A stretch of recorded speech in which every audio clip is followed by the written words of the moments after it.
there. Welcome. Thanks for being here. This is Elizabeth with Wandering Soul Enterprises, here to bring you another installment of the Archetypes and Elements Series. I kind of have a little bit of a different setup today. And today we are looking at the Goddess archetype. So in her light attribute, the goddess is the feminine expressed through wisdom, nature, life force, and sensuality.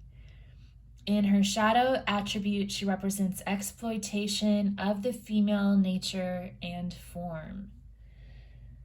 All right, so if this is your first time to view one of my Archetypes and Elements videos, you might want to check out the introduction video. It explains the spread and the purpose of the series in a little more detail. So I'm just going to go ahead and dive right in. So I'm just reading real quickly from the little booklet that came with the Carolyn Myss archetype cards. It does say the goddess can also be known as a diva, D-E-V-A, like I think that's the Indian word for the gods and goddesses, for deities. I also would say that the term divine feminine is associated with the goddess archetype. So she embodies wisdom, guidance, physical grace, athletic prowess, and sensuality. And the shadow goddess manifests in extreme self-indulgence, as seen in movie stars and fashion models.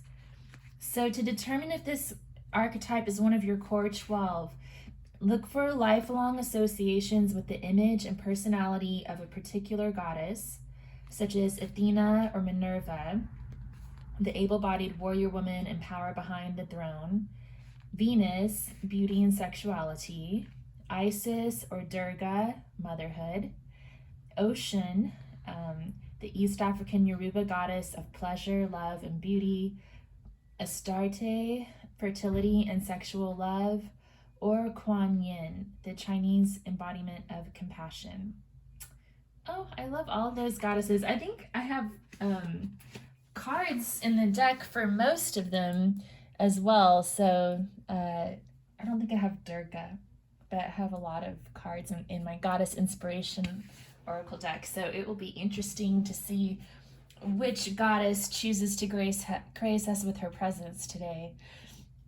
Okay, so from the element of earth, we have the tree elf. From the Sailor Jerry playing cards, we have the Four of Pentacles. From the Antique Anatomy Tarot, the Two of Coins. From the Rider Waite Coleman Smith deck, the Queen of Pentacles. And from the Wildwood Tarot, the Six of Stones, Exploitation. And that word exploitation even appears on the card for the goddess archetype in the shadow attribute, exploitation of the female nature and form. And this card depicts nature being exploited, and the beehives have all been destroyed. And I always associate the beehive with the with Venus. I think the bee and the beehive are associated with her. The hexagon also, the shape of the honeycomb. So yeah, I'm seeing this card, the message coming through that in the shadow attribute, humanity exploits the goddess and expects her to keep being abundant after we've just ransacked the earth and left nothing behind, haven't done our part to take care of that abundance that the goddess has provided. And then the Queen of Pentacles represents that abundance that the goddess does provide. The prosperity, fertility, nurturing aspects of the feminine. And then the Two of Coins is about balance and needing to balance the spiritual with the physical. I'm also getting the message here, the need to balance the feminine with the masculine. Like things have been out of balance for a while. Six of Stones can also be about balance, or in this interpretation of the card, actually it's more about imbalance. And so the Two of Coins is about a need to bring balance to the earth between the feminine and the masculine. We've been we've been ruled by the masculine principle pretty heavily for thousands of years now. So it's time to bring more respect to the feminine. And then the Four of Diamonds is about protection.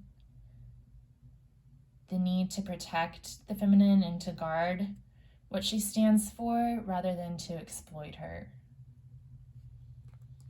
Okay, and we also have the Tree Elf, and I almost promised myself I wasn't going to read all these cards from the book today, but I think I'm going to go ahead and do it anyway. I'm going to at least pick out some messages from here. So if you're tired of hearing me read these cards, I read them every time. If you're tired of hearing me read it, you can skip through until we get to the next stack. So the card of the Tree Elf can help you concentrate. Look into the eyes of the elf and try and absorb the green. Green is the color of harmony and growth. In your meditation, try to visualize the green leaves, and there you can connect to the world of the elves, busy working with the growth of the tree. Allow the emerald green in all its shade to develop over you to feel the power of nature healing. I will become the green ray of healing. So a lot of green coming through with this card. And I believe that green is one of the colors associated with Venus as well. Green and pink, I think, are her favorites. So a lot of Venusian energy coming through, especially in this earth pile. Okay, so let's look at the element of air. So these are the cards from the Working with the Four Elements deck. We have card number 9, Sleeping Beauty, from Sailor Jerry. The 9 of Swords, another 9. From Antique Anatomy, the Ace of Blades. From Rider Waite Coleman Smith, the King of Swords. And from the Wildwood Tarot, the 9 of Arrows coming through again. So 3 9s here in the element of air. 9 of Swords 3 times. That's a lot of pain, a lot of sleepless nights, a lot of miserable thoughts, and getting samskara, like the repetitive thoughts that plague our minds. Too much thinking, too much overthinking, too much getting stuck in our heads. And I love this depiction on the Wildwood deck. And they kind of reframe the swords suit in the Wildwood deck. First of all, it's called arrows, but it's still the swords, or the air element. But they kind of take a little bit of a more positive take on some of these cards. And in this card, it's called Dedication. So these arrows are being deflected, like as if there's an invisible force field around the woman. So she's deflecting the negative thoughts, and she's playing her bow with the arrow almost like a fiddle, like a violin. So she's using music to heal herself, using her creativity to heal herself from the negative thoughts swirling around her. And it's interesting because the 9 of Swords usually depicts, in the Rider Waite Tarot, a figure who's lying up in bed, awake at night. But the 9 of Air from the Working with the Four Elements deck is called Sleeping Beauty. So it's about sleeping, but it's also, I believe, about astral projection and using your dreams to contact the spirit world. So they're kind of bringing more of this feminine energy into healing the thoughts that oppress us. And then I feel like this King of Swords kind of represents the oppression of the masculine energy that the feminine has been subject to, that's sort of suppressed the goddess. You know, we've been living in the age of logic and reason and intelligence, and you know, we go to work and we have to put our emotions aside. And to me, that's what the King of Swords represents, that detachment from emotion in such a complete way that we don't leave room for the goddess to be part of our daily life like she should. And then the Ace of Blades is about the truth and communication. But I kind of see it kind of going along with the masculine, and in that, you know, it can sometimes be that hard, cold truth. Whereas the goddess, I heard this explained to me in this workshop I went to a while back about the goddess. And like the masculine works in straight lines. The masculine is about fact. And the feminine, the goddess, is about myth and illusion. But both the fact and the myth contain truth, sacred, valuable truth that we need to have a balanced existence. So I'm seeing this sort of truth representing both, like a blending of the masculine facts and the feminine values learned through myth. And it's truth blended with love and kindness. We have these pink flowers in the background.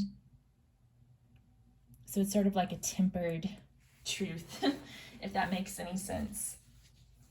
Okay, let's see if there's any more messages in that Sleeping Beauty card.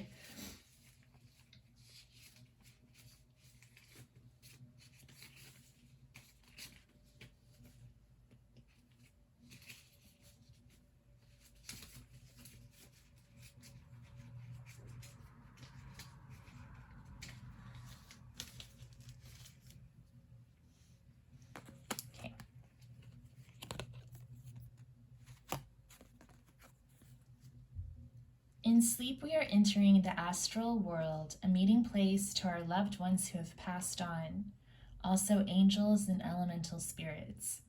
Many people have experienced astral projection during the sleep state.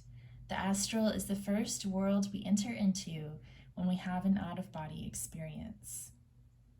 There are books on techniques of astral projection. Write down your dreams. That write down your dreams is really sticking out to me here, because we had the 9 of air showing up 3 times in this stack. So to me, that's about dreaming, and learning from your dreams. Maybe the goddess is trying to communicate things to you in your dreams. And then this Ace of Blades and the King of Swords could also be about writing. So yeah, you might want to keep your dream journal handy and write down your dreams. So let's move on to the element of fire. We have World Mother, like Gaia. Okay, and then we have the Jack of Clubs.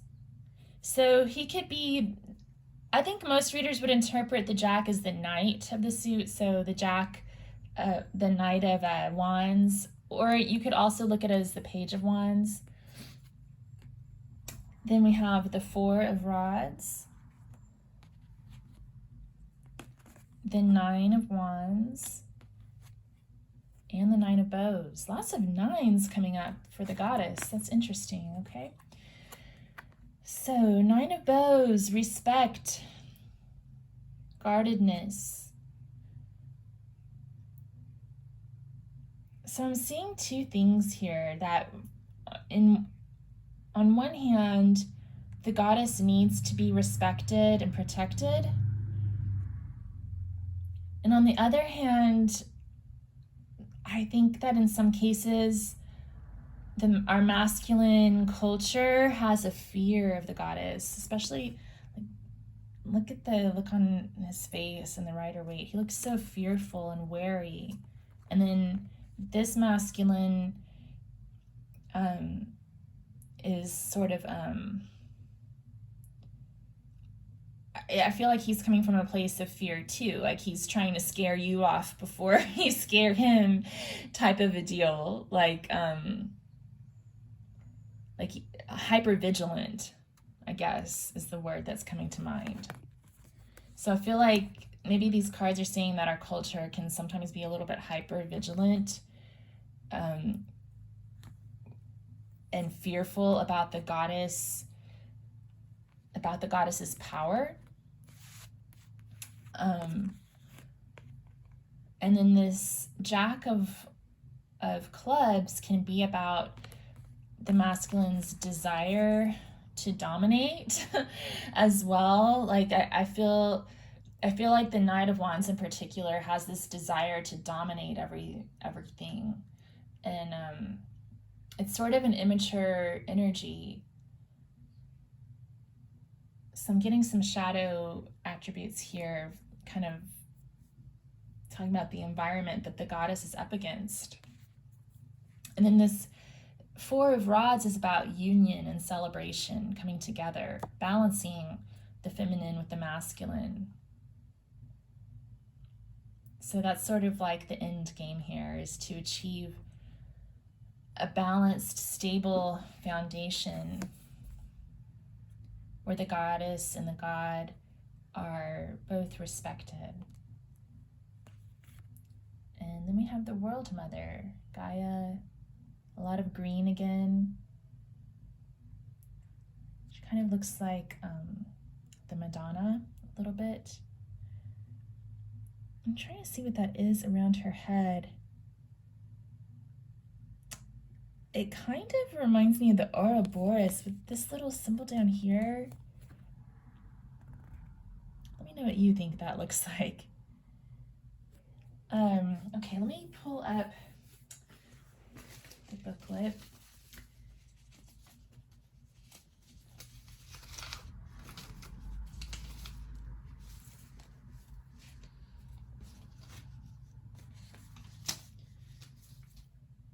Okay.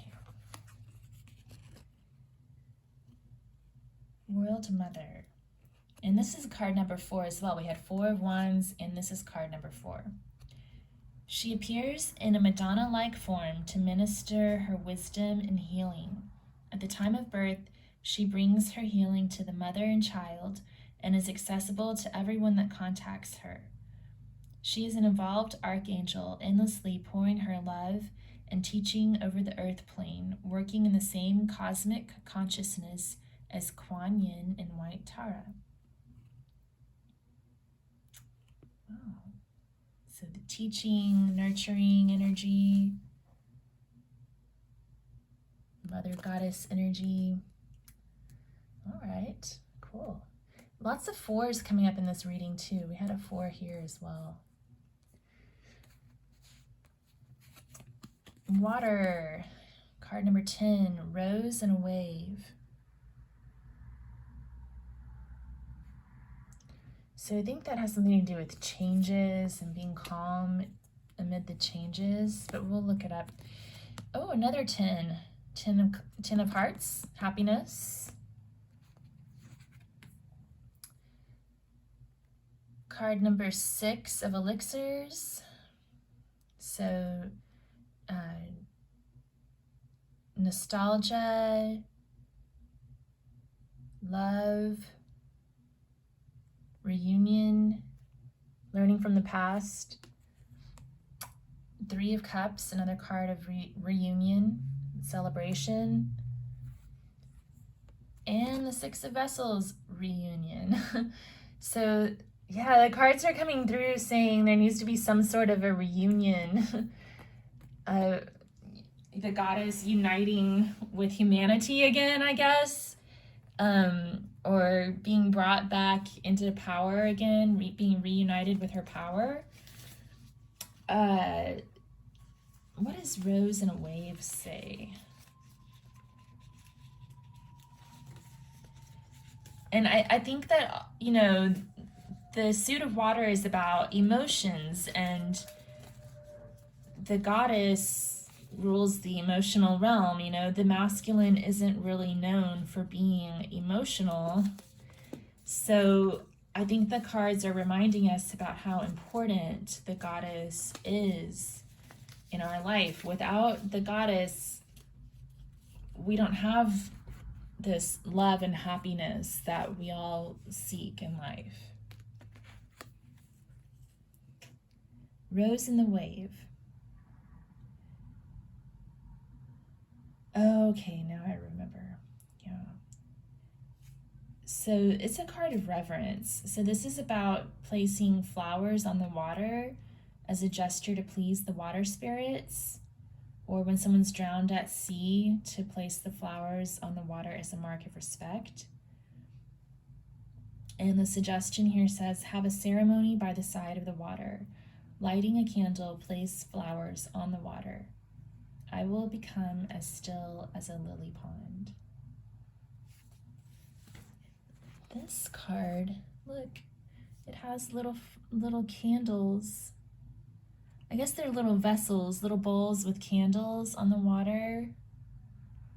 That reminds me of that image of placing flowers on the water. Lighting a candle, place flowers on the water. Yeah, maybe the goddess is also coming through to remind us to be reverent and to bring the spiritual into our lives and to remember those who have gone. To honor our emotions.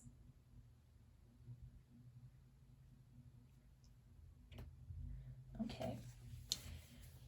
So let's see what the gods have to say first, and then we'll draw from the major arcana, and then I think I'll wait and pull the goddess inspiration oracle last today.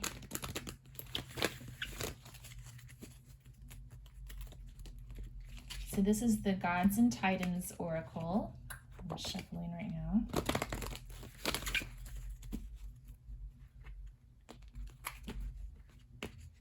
Luckily, these cards are really bendable because they're so big.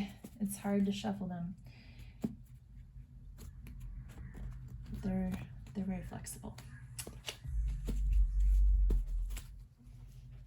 Okay.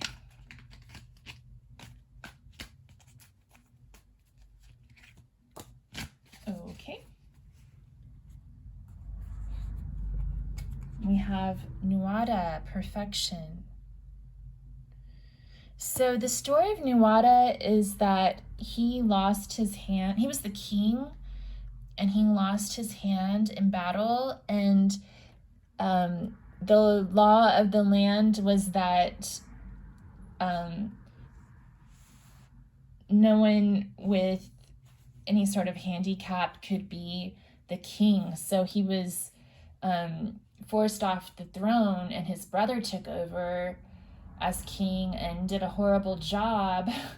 And I think in the end of the story, Nuada was given like this cool looking Luke Skywalker robot hand or something. And after that, he was allowed to return to the throne. And the moral of the story is that you're perfect in your imperfection. Like, to embrace who you are and your beautiful imperfection. So I think that's kind of cool because, you know, I don't mean this like gender specific exactly. It's just like the energies, right? Like the feminine is chaotic, and the masculine is stable. That's the, you know, the stereotypical energy that we associate with those archetypes. So like the goddess is messy and imperfect, where the god is obsessed with perfection everything being correct and to the letter of the law and all of that.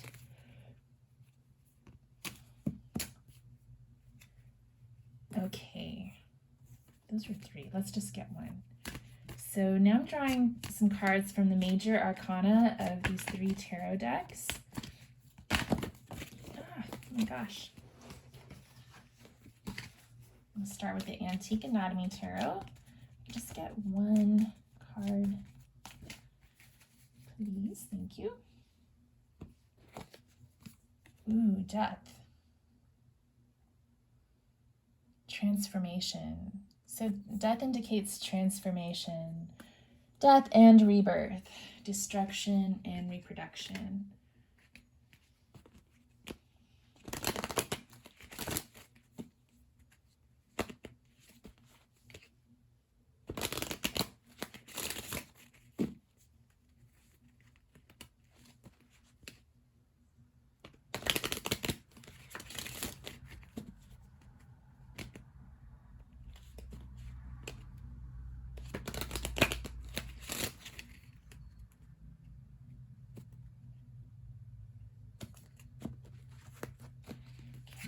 Card from the Arthur Waite and then the Wildwood, and I'll interpret these for you in just a minute. Oh, shoot. A lot come out.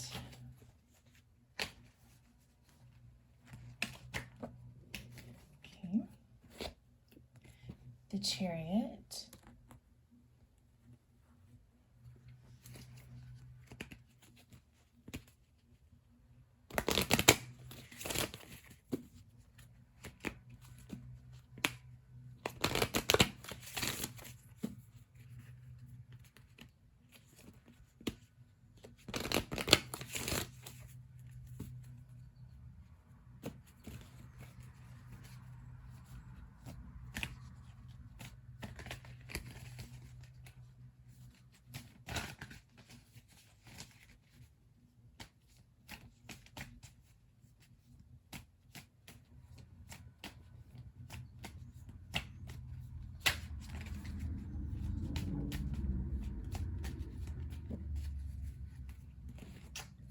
And the Star, the pole star. Okay. So with death, another thing that I've learned about the goddess, and this is something else that came up in this workshop. I went to a workshop with Douglas Brooks, and he's a scholar of Southeast Asian languages. And he knows a lot about Hindu mythology. So it was a workshop about all the Hindu goddesses. And one of the things that he said is that there's the mother wound and the father wound, right? We all have them, like the feminine wound and the masculine wound. And the goddess, the way that she heals the mother wound is by transforming it. And the way that the god heals the father wound is by containing it. And then sometimes they merge, and the masculine is transformed by the feminine. Like he brings her his problems and she transforms it for him. So I'm getting that with this Death card, the transformative power of the goddess. And then the Chariot is about moving forward, this forward momentum. And the image on this card is a very masculine one. The driver is pretty masculine, but he has moons on his shoulders, which I would associate with the feminine principle. And then the Sphinx is pulling the Chariot. The light and the dark represent masculine and feminine. And then there's also this symbol of union here with the phallic symbol going through the feminine symbol. So this is about uniting the masculine and the feminine to move forward. That theme has been coming up a lot too when we had that 4 of rods. And then the Two of Coins, it's about that need for balance. And then the Pole Star is about following your dreams, maybe not being able to see the whole path in front of you, but knowing that you're on the right path and following your guides and listening to your intuition. Fearlessly moving forward. Okay, so let's see which card comes up from the Goddess Inspiration Oracle.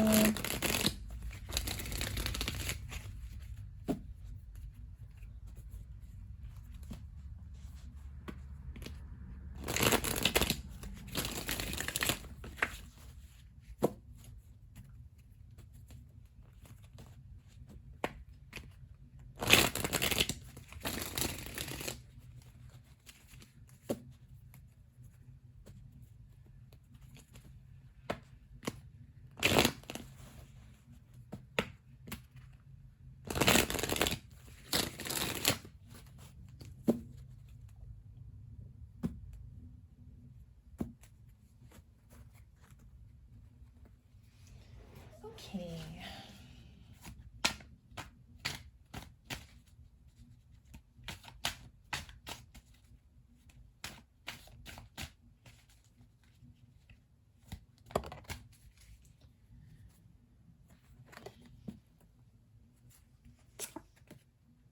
Astarte, Queen of Heaven.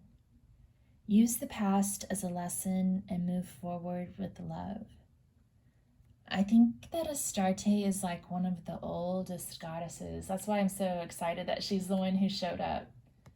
And she was mentioned also in the booklet. What did it say about her? It didn't have a lot about her in there. You know what? Actually, I'm gonna look in here in the Sacred Contracts book.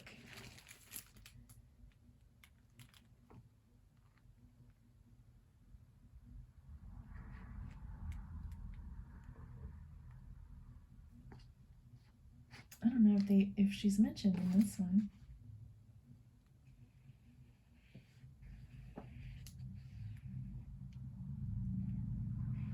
Well, the book mentions some different goddesses. Let's look at the booklet.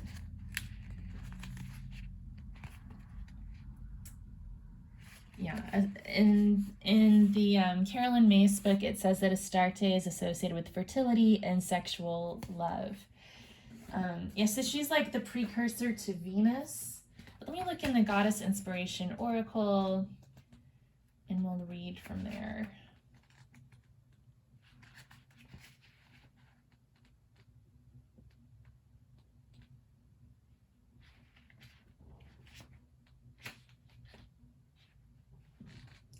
Okay, I'm looking in the wrong place. Okay. Oh, she's also the goddess of the stars, and we got the star card. That's cool. Oh my goodness. Y'all, I live on a really busy street, and it's like super busy right now.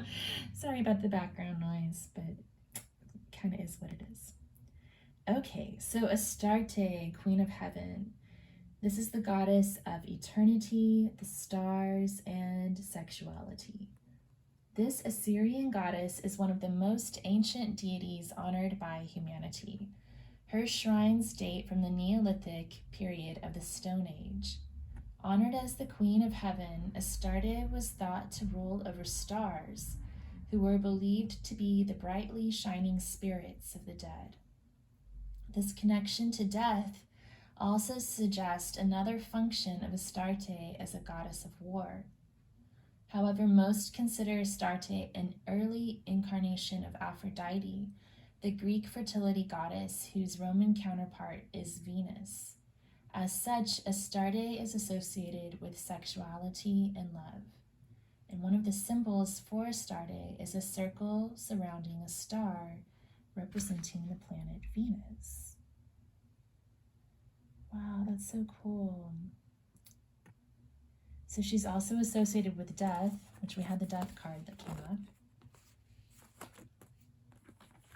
And then the Chariot card has a star. He has a star at the crown of his head. which sort of reminds me of the Astarte symbol. Wow, she's really cool. And that also reminds me of another role that the goddess, there's also gods that play the role of psychopomps, but a lot of times it's a goddess who leads others to the other side of the veil to cross into the other world after death, or who reclaims the spirits of fallen soldiers, like the Valkyries used to do. So that's another thing that the goddess does. Yeah, so Astarte's lesson is to use the past as a lesson, move forward with love. So I'm kind of seeing that as an overall message for humanity, that we need to learn from the mistakes of the past where we've exploited the goddess and failed to give her the respect that she deserves, and to move forward with love, to reunite, to honor our emotions, and to honor the spirit of love and sexuality and chaos that the goddess introduces into our lives. Okay, well, thank you so much for joining me. If you liked this video, if you'd give it a thumbs up, I'd really appreciate it. Be sure to subscribe to my channel. I'm going to be going through all of the archetypes in this series. I also have pick a card tarot readings and yoga, and I've been exploring the music of the public domain and playing guitar and singing some of that music on my channel. So you can check that out too. It's called my Guitar in a Way series, and I usually do like one of those every month, first Friday of the month. So if you're interested, check it out. And thanks for being here. Appreciate it. Take care.